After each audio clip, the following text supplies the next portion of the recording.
Shalom, Salam. Halo, berjumpa kembali bersama kami, The Same Ministry. Kami adalah para awam yang senang mempelajari Alkitab melalui pelajaran sekolah sahabat. Dan di minggu ini kita akan ke pelajaran 5 dengan judul Tuhan berperang untuk Anda. Dan ini suatu judul yang sangat menyenangkan bagi orang yang percaya kepada Tuhan. Dan kita akan membahasnya selama 1 minggu ini dan para panelis sudah hadir untuk kita memperbincangkannya bersama-sama. Dan sebelumnya kita akan berdoa dan akan saya pimpin dalam doa.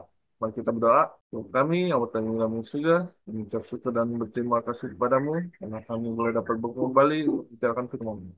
Biar apa yang kami bahas boleh menyenangkan Engkau dan boleh berguna dan bagi kehidupan kami.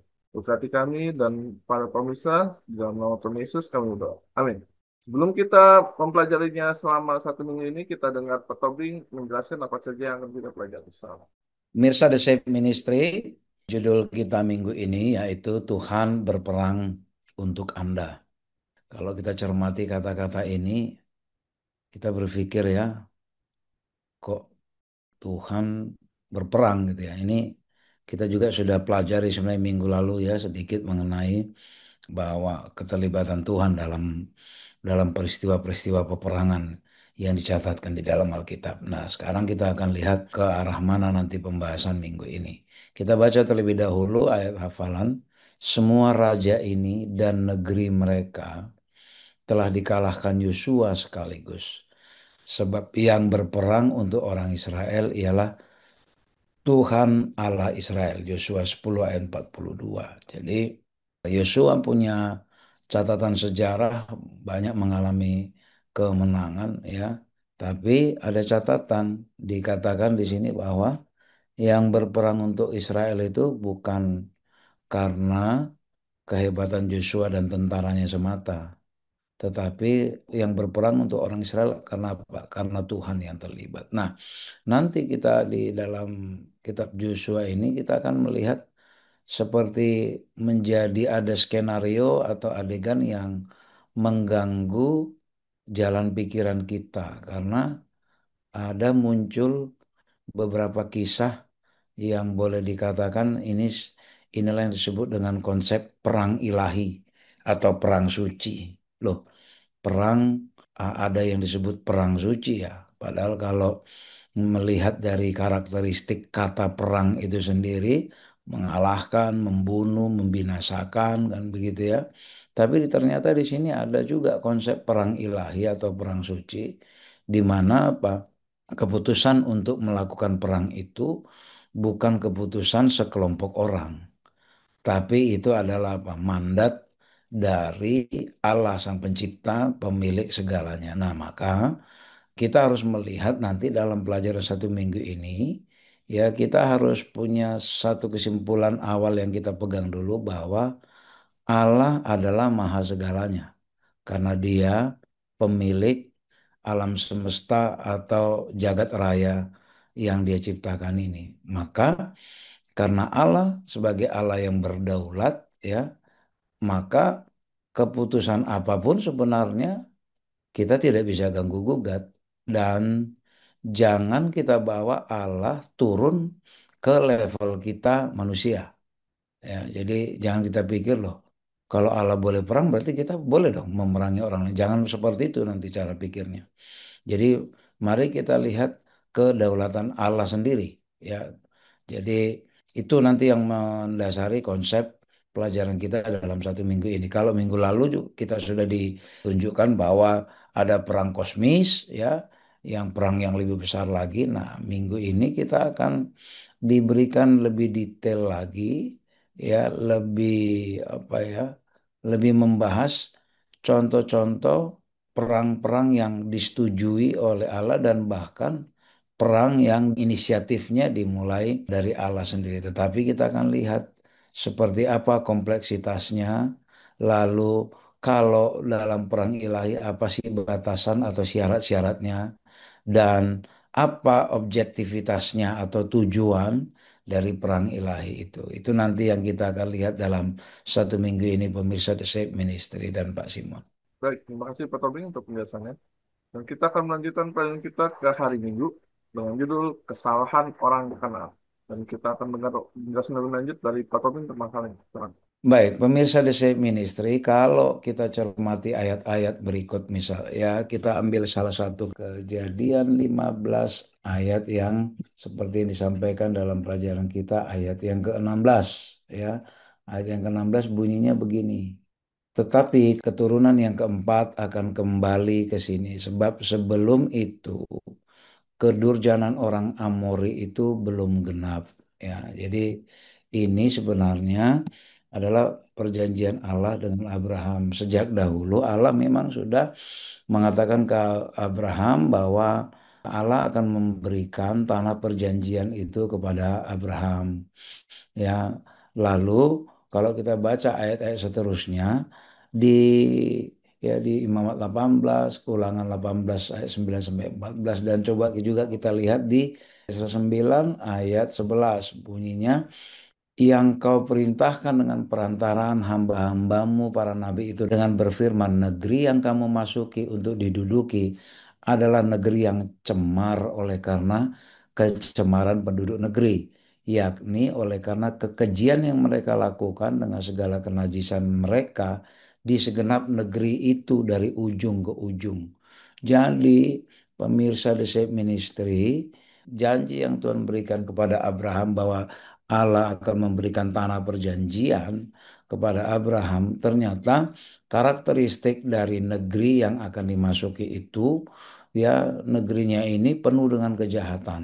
Ya, banyak sekali kejahatan. Kalau kita baca di dalam Ulangan 18 ayat 9 sampai 14 ada banyak praktek-praktek yang menjijikkan yang dilakukan oleh yang mendiami Kanaan ini. Ya, malah boleh dikatakan mereka melakukan atau apa keyakinan mereka yang disebut agama Kanaan itu ada hal-hal yang sangat jauh ya sangat jauh dari apa namanya idealisme atau dari ketentuan yang seharusnya dimiliki oleh umat Allah. Ya memang Kanaan ini negeri kafir, ya negeri kafir. Tapi ini akan menjadi ya sesuai dengan ketentuan Allah, negeri ini yang akan diberikan Allah kepada orang Israel.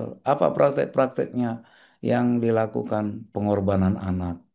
Jadi kalau misalnya di zaman sekarang Pak Simon ada misalnya katakanlah di film-film anak yang ditumbalkan, ya kita pikir itu satu fiksi ya, tapi ternyata itu praktek yang sudah sangat kuno sekali di zaman orang Kanaan dulu ya, pengorbanan anak. Kenapa mereka seperti itu? Karena keyakinan mereka, ya mereka menyembah dewa dewi yang menuntut seperti itu. Ya mengorbankan anak, ramalan-ramalan, ada sihir, ya tenung, ya ini kan kalau tenung ini kayak mengguna-gunai orang gitu ya. Nujum, spiritisme ya, spiritisme ini keyakinan terhadap apa? Adanya roh-roh yang bangkit. Jadi misalnya ya sebagai contoh film-film yang isinya hantu-hantu gitu itu termasuk bagian dari spiritisme ya. Nah, ini ini yang apa namanya yang Tuhan berikan kepada orang Israel yang harus dibersihkan dan bukan hanya itu dewa-dewi mereka itu mengajarkan bahwa dikaitkan dengan yang disebut masalah kesuburan. Ya, maka mereka kaitkan dengan hubungan seksual antara apa? Dewa dan dewi.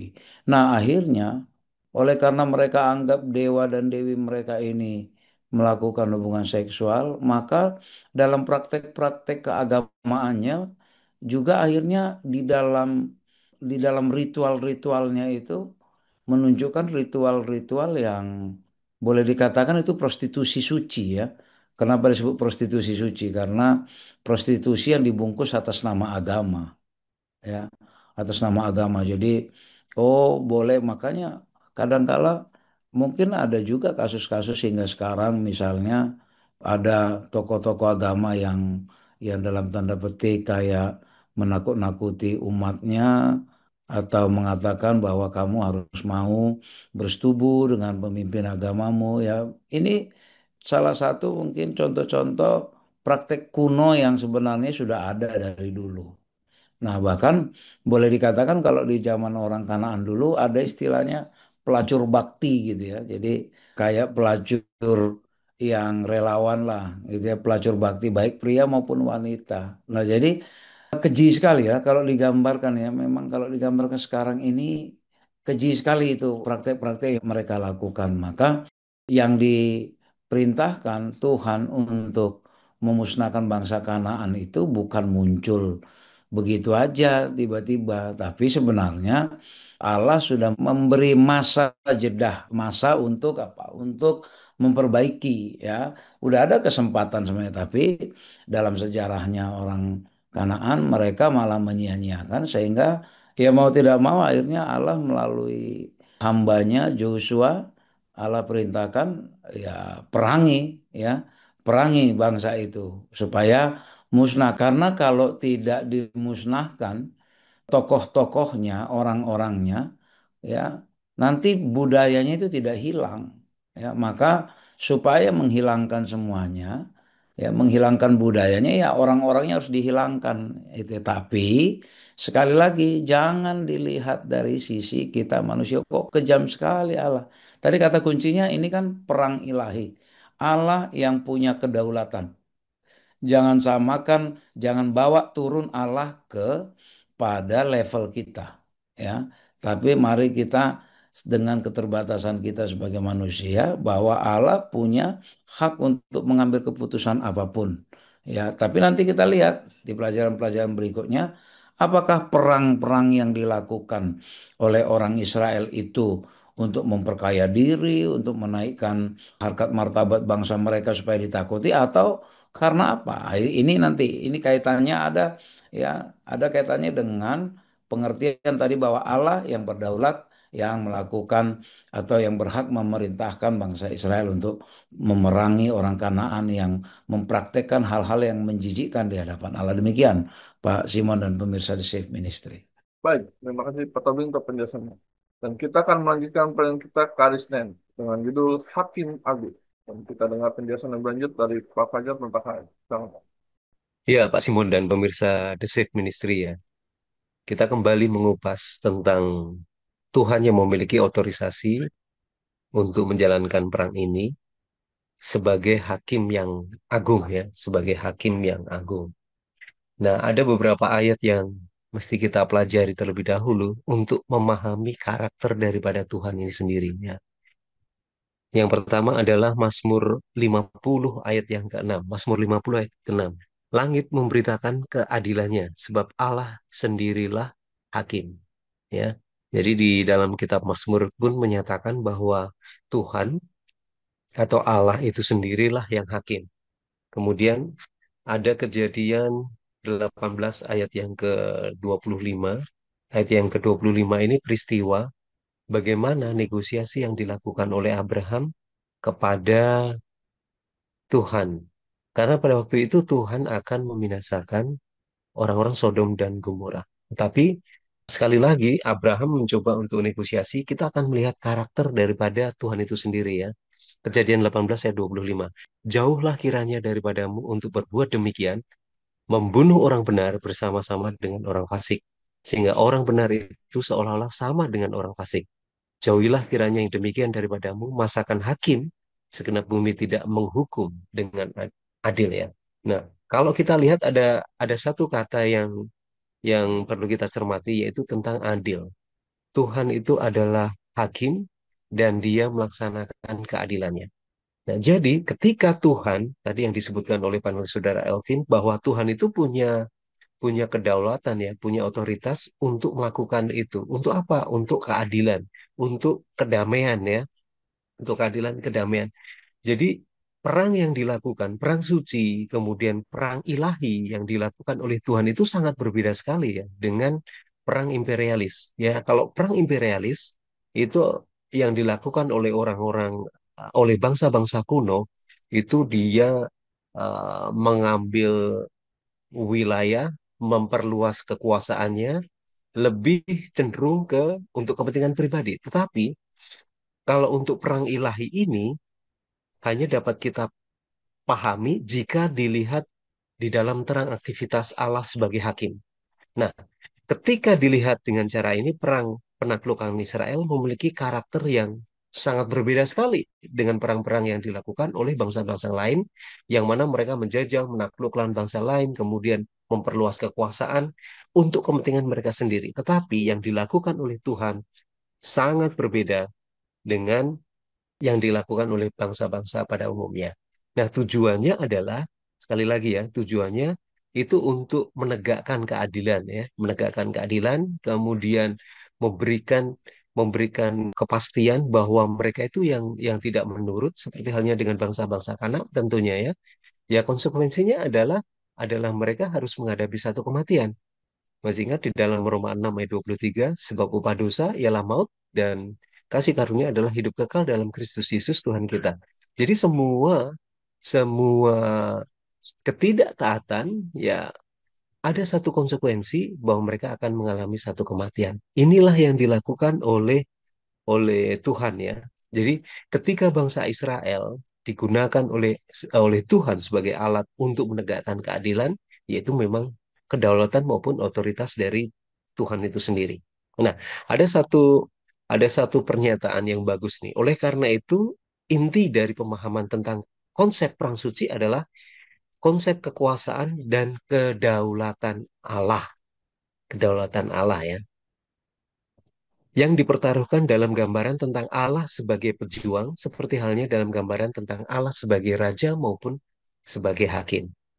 Nah, Yahweh sebagai pejuang adalah dia yang sebagai hakim berkomitmen untuk menerapkan, menstabilkan, dan mempertahankan aturan hukum yang merupakan cerminan dari karakternya. Jadi sekali lagi, pemirsa The Safe Ministry, jangan sampai kita memiliki satu konsep bahwa Tuhan itu sangat kejam, membunuh semua bangsa-bangsa, tetapi dilihat dari sisi otoritas dia memiliki satu kekuasaan untuk menegakkan keadilan ya, menegakkan keadilan supaya apa? Ada satu kedamaian, ada satu ketaatan bagi bangsa-bangsa, sehingga nama Tuhan betul-betul dapat ditinggikan. Demikian Pak Simon dan pemirsa The Safe Ministry. Baik, terima kasih Pak Fajar untuk penjelasannya. Kita akan melanjutkan program kita ke hari Selasa dengan judul perampasan atau pemusnahan. Dan kita akan dengar penjelasan lebih lanjut dari Pak Tobing tentang hal ini. Baik, pemirsa The Safe Ministry, kalau kita lihat judulnya yaitu perampasan atau pemusnahan. Ya, kita coba misalnya ya katakan kita baca Keluaran 23. Kita baca beberapa ayat atau salah satu ayat dari yang direferensikan kepada kita dalam satu hari ini. Ya, Keluaran 23 ayat 28 sampai 30. Lagi aku akan melepaskan tabuhan mendahului engkau, sehingga binatang-binatang itu menghalau orang Hewi, orang Kanaan, dan orang Het itu dari depanmu. Aku tidak akan menghalau mereka dari depanmu dalam 1 tahun, supaya negeri itu jangan menjadi sepi dan segala binatang hutan jangan bertambah banyak melebihi engkau.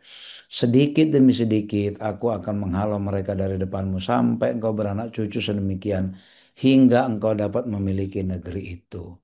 Ya, jadi memang boleh dikatakan menarik ini ya, pelajaran ini dan pelajaran ini tidak bisa juga dipisahkan dari ribut-ributnya Israel Palestina hingga sekarang ya. Jadi kalau kita tarik sejarah ya memang Allah yang menyuruh orang Israel untuk merebut negeri Kanaan itu. Ya, jadi memang sejarahnya seperti itu. Ya, hanya sayangnya orang Israel kadang tidak setia. Ya, sehingga suatu waktu lepas negeri Kanaan itu, lalu ketika mau kembali lagi mengambil, maka dianggaplah Israel apa merebut. Nah, sekarang ya kalau kita kembali kepada sejarah, ya sebenarnya tujuan awal itu apa namanya? Tujuan awal dalam peperangan itu hanya merampas ya, merampas dalam. Nah, ini juga sering menjadi pertanyaan, merampas kok Allah merampas ya gitu. Merampas itu kan nggak boleh. Kita sendiri nggak boleh. Kembali ya tadi ini bahasa kita manusia ya. Jadi ini bahasa manusia yang bisa kita mengerti ya. Kenapa dikatakan merampas? Sebenarnya istilah perampasan itu diarahkan kepada apa? Benda-benda penyembahan berhala yang mereka pakai lalu masbahnya sendiri dan juga pusat apa? Pusat ritualnya agama Kanaan. Jadi itu yang diperintahkan Allah kepada orang Israel.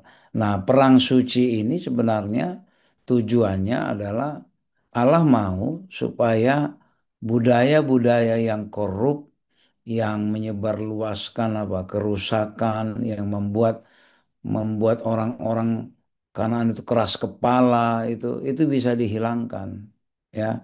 Tapi akhirnya sejarah mencatat orang Israel terpaksa harus diperintahkan Tuhan membunuh. Karena apa?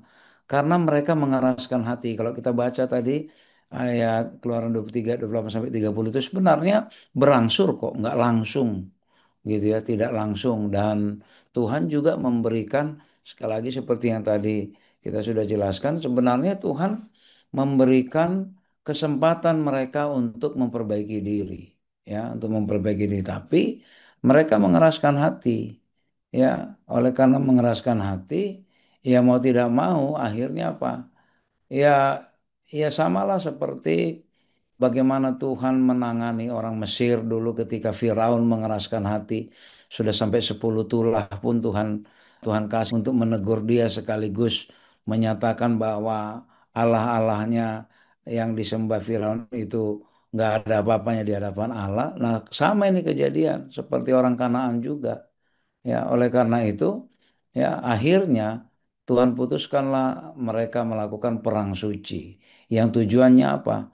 Supaya tidak ada kontaminasi, ya, percampuran lagi antara apa budaya yang selama ini mereka praktekkan, jangan sampai nanti budaya itu atau praktek-praktek yang buruk itu tertinggal. Sementara kan tadi dikatakan orang Israel, Tuhan bilang berangsur-angsur pelan-pelan sampai mereka beranak cucu. Jangan sampai nanti, ya, budaya itu menjadi diadopsi oleh orang-orang Israel, sehingga orang Israel malah akhirnya ada yang terbiasa, ya, untuk melakukan apa? Melakukan praktek-praktek agama kekafiran seperti yang ditunjukkan oleh orang Kanaan pada saat itu. Nah, sekarang apa pelajaran yang penting bagi kita? Ya, apa pelajaran yang penting? Pertama, bagaimana Allah begitu concern, begitu punya perhatian terhadap kebiasaan buruk, budaya buruk orang Kanaan. Itulah yang diperangi oleh Allah untuk dicabut, dimusnahkan, ya, dimusnahkan. Demikian juga kita, ya, kita perlu merenungkan diri atau merenungkan hidup kita, mengambil waktu apa, ya, elemen-elemen apa dari karakter atau kebiasaan kita yang harus dimusnahkan. Karena jangan sampai gara-gara itu kita menjadi terhalang apa? Terhalang datang kepada Allah. Itu pelajaran paling penting, ya, baik secara individu maupun secara institusional, misalnya secara gereja. Apa kebiasaan-kebiasaan yang seharusnya kita perangi, ya, secara organisasional, misalnya kalau secara institusional ada kritik-kritik terhadap institusi kita, misalnya mengatakan oh kita eksklusif, kita misalnya tidak mau membaurkan diri dengan orang lain. Nah, saya pikir itu adalah pelajaran penting yang juga kita harus musnahkan dari kebiasaan buruk secara institusi maupun individu. Demikian Pak Simon dan pemirsa The Slave Ministry. Baik, terima kasih Pak Tobing untuk penjelasannya. Dan kita akan melanjutkan pelajaran kita ke hari Rabu dengan judul Pilihan Bebas. Dan ini adalah mungkin judul yang paling menarik yang kita bahas. Silakan Pak Fajar menulisnya. Ya, Pak Simon dan pemirsa The Save Ministry ya. Ada beberapa ayat-ayat yang nanti kita akan bisa buka dan memahami maksud dari pemusnahan, kemudian maksud dari apa peperangan yang dilakukan oleh Tuhan ya. Nah, ada istilah Ibrani yang menggambarkan kehancuran manusia dalam perang ya, yaitu serem. Istilah ini mengacu pada apa yang dilarang atau dikutuk atau didedikasikan untuk dimusnahkan. Artinya ada bangsa-bangsa yang ditentukan harus dimusnahkan ya, harus dibinasakan, serem. Jadi kalau kita lihat dan memahami bahwa pemusnahan penentuan bangsa-bangsa yang ditentukan oleh Tuhan untuk dibinasakan itu kita harus memahami dalam terang konflik antara Yahweh dengan kekuatan-kekuatan kosmis yang sangat begitu jahat, di mana karakter dan reputasi daripada Tuhan itu sendiri dipertaruhkan ya. Jadi tidak terlepas dari ya perang kosmis antara yang baik dan yang jahat. Mari kita coba buka dalam Ulangan 20 ayat 15. Demikianlah harus kau lakukan terhadap segala kota yang sangat jauh letaknya dari tempatmu, yang tidak termasuk kota-kota bangsa-bangsa di sini, tetapi dari kota-kota bangsa itu yang diberikan Tuhan Allahmu kepadamu menjadi milik pusakamu. Janganlah kau biarkan hidup apapun yang bernafas. Jadi artinya ini Allah sudah memberikan patokan kepada bangsa Israel, kota-kota mana-mana yang akan dibinasakan ya, dihancurkan ya. Dan jangan biarkan mereka itu hidup atau bernafas ya. Ayat yang ke-17, melainkan kau tumpas sama sekali. Nah, contohnya adalah ini, orang Het, orang Amori, orang Kanaan, orang Feris, orang Hevi, dan orang Yesbus. Seperti yang diperintahkan kepadamu oleh Tuhan Allahmu. Artinya bahwa Tuhan sudah memberikan satu pertimbangan ya, melihat karakter mereka, kemudian apa yang mereka ajarkan ya, tujuannya sebetulnya supaya tidak bangsa Israel itu tidak terkontaminasi dengan gaya hidup mereka. Ayat yang ke-18 ini sangat jelas sekali.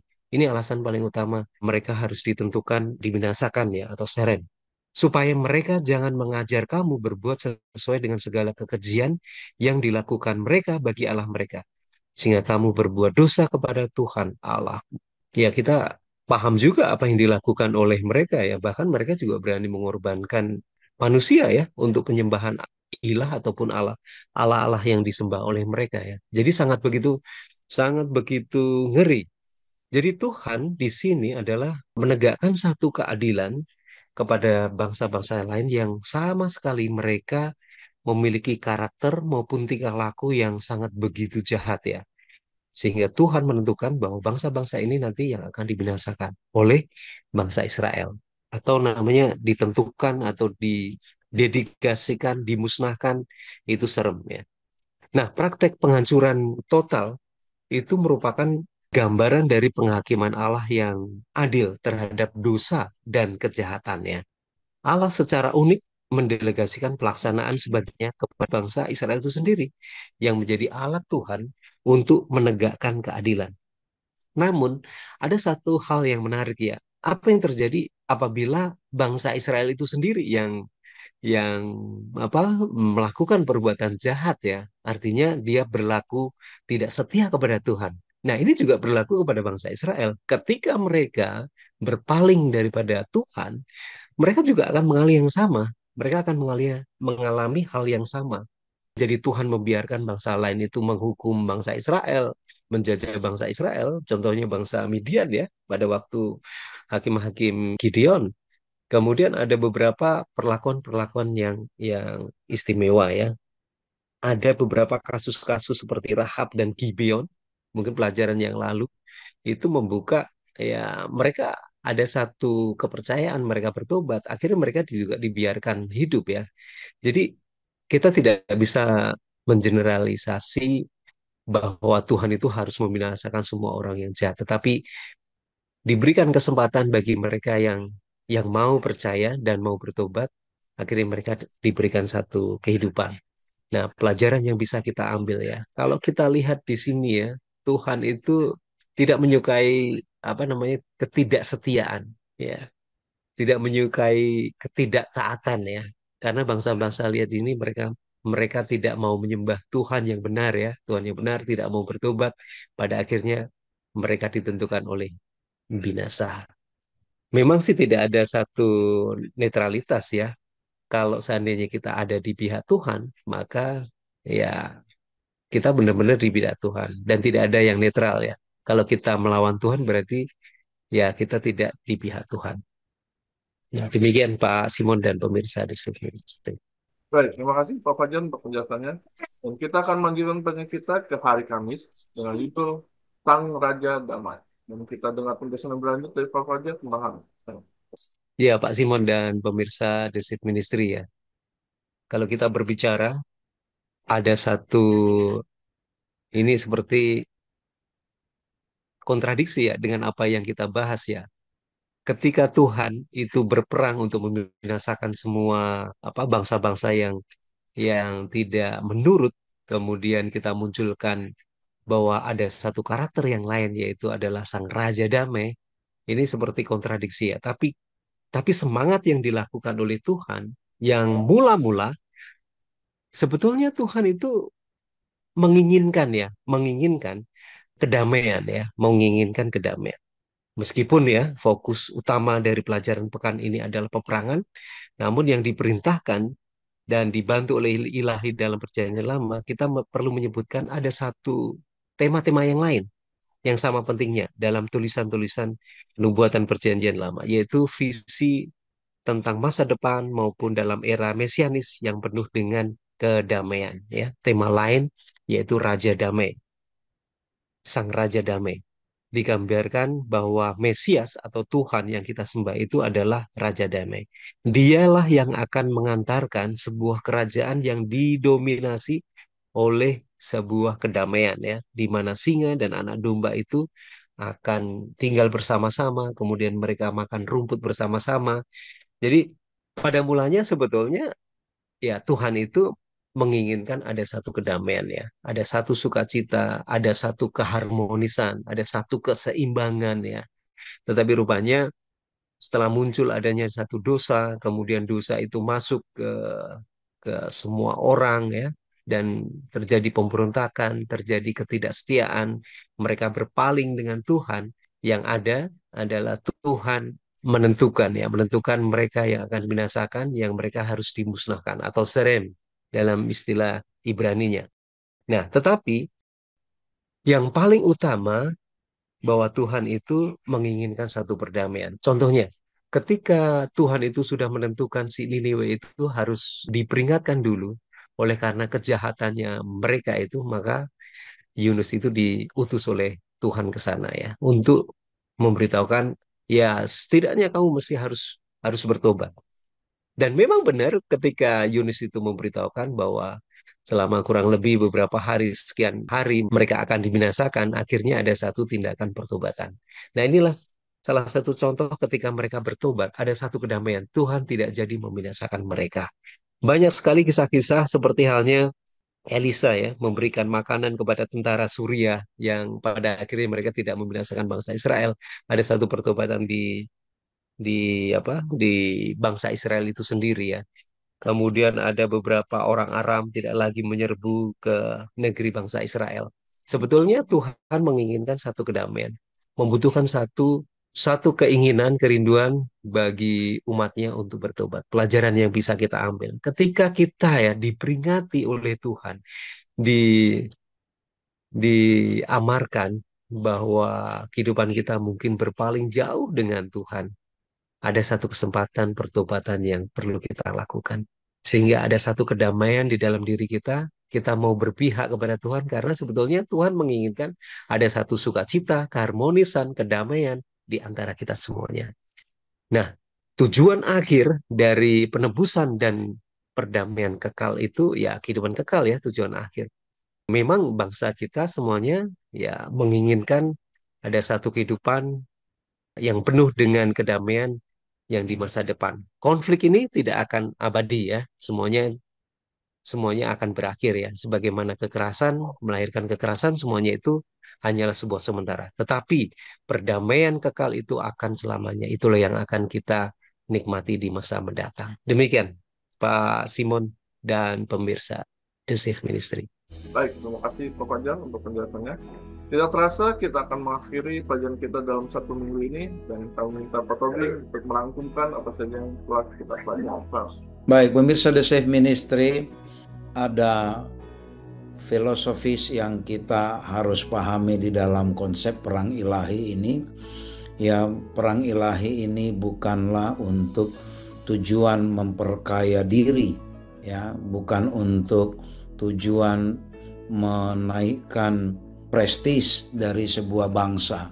Tetapi perang ilahi ini adalah bukti salah satu kedaulatan Allah ya, kedaulatan Allah sebagai pemilik semesta jagat raya, sebagai pencipta, dan Dia adalah hakim yang berhak memutuskan tindakan keputusan apapun yang dilakukan. Tapi dalam perang ilahi ini, pesan yang Allah mau sampaikan adalah bahwa Allah hendak memperbarui tanah perjanjian itu menjadi suatu negeri yang terbebas dari perilaku-perilaku yang menjijikkan dan korup.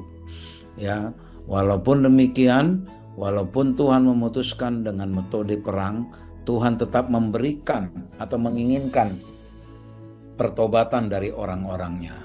Oleh karena itu Tuhan memberikan kesempatan yang cukup bagi mereka untuk bertobat. Demikian juga kepada kita, Tuhan memberikan kesempatan yang sangat cukup untuk bertobat. Namun bila mana kita tetap mengeraskan hati, maka Allah yang adil itu sebagai hakim, Allah akan menjalankan keadilan itu.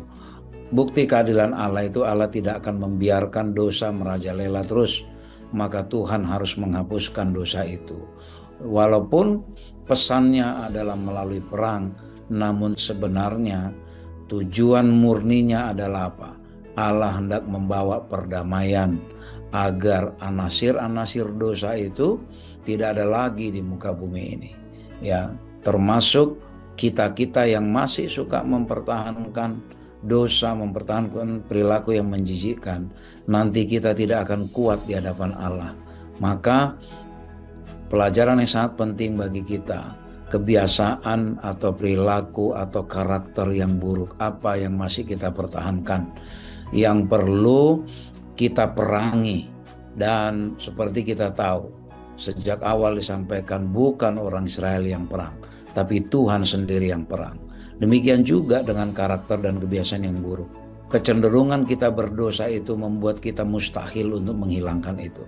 Tetapi ketika kita menyerahkan diri kita kepada Allah, Tuhan yang memerangi ya kebiasaan-kebiasaan buruk, karakter buruk yang ada di diri kita itu. Oleh karena itu, izinkanlah Tuhan berperang bagi diri kita agar hal-hal yang buruk, perilaku yang menjijikkan di hadapan Allah boleh dimusnahkan. Kiranya Tuhan memberkati. Terima kasih kepada para penulis, Pak Alvin dan Pak Fajar yang telah menjelaskan penyanyi kita selama 1 minggu ini. Dan biarlah seperti yang judul awal, Tuhan akan berperang untuk kita, dan kita menunggu dan memberikan Tuhan yang bertindak untuk segala kelemahan kita. Dan kita akan berdoa, dan kami minta Pak Fajar untuk berdoa. Baik, kita satu dalam doa. Kembali kami datang menghadap kehadirat-Mu Tuhan, mengucapkan syukur dan terima kasih oleh karena Engkau sudah memberikan pelajaran yang terbaik bagi kami. Sucikan hati kami supaya kami memiliki karakter yang sesuai dengan kehendak Tuhan, sehingga kami dalam kehidupan kami ini selalu memerangi perilaku yang tidak baik, yang jahat di mata Tuhan, sehingga kami mau bertobat, sehingga kehidupan kami semakin selaras, harmonis, dan sesuai dengan karakter yang Tuhan sudah contohkan bagi kami. Memberkati seluruh pemirsa dimanapun mereka berada, bila kami dapat boleh membawa karakter Tuhan dalam kehidupan kami. Kami serahkan semuanya dalam tangan-Mu Yesus Kristus, penebus dan juru selamat kami. Amin. Amin. Terima kasih kepada para pemirsa yang telah menyaksikan video ini. Biarlah video ini boleh menjadi berkat bagi kita. Dan jika Anda berkenan, Anda boleh mensuka video ini, mengkomen, dan berlangganan juga di channel ini, dan bagikan juga agar orang lain boleh dapat memberkati. Dan kita akan bertemu lagi di minggu depan untuk pelajaran yang baru. Shalom. Shalom. Shalom. Tuhan Tuhan memberkati. memberkati.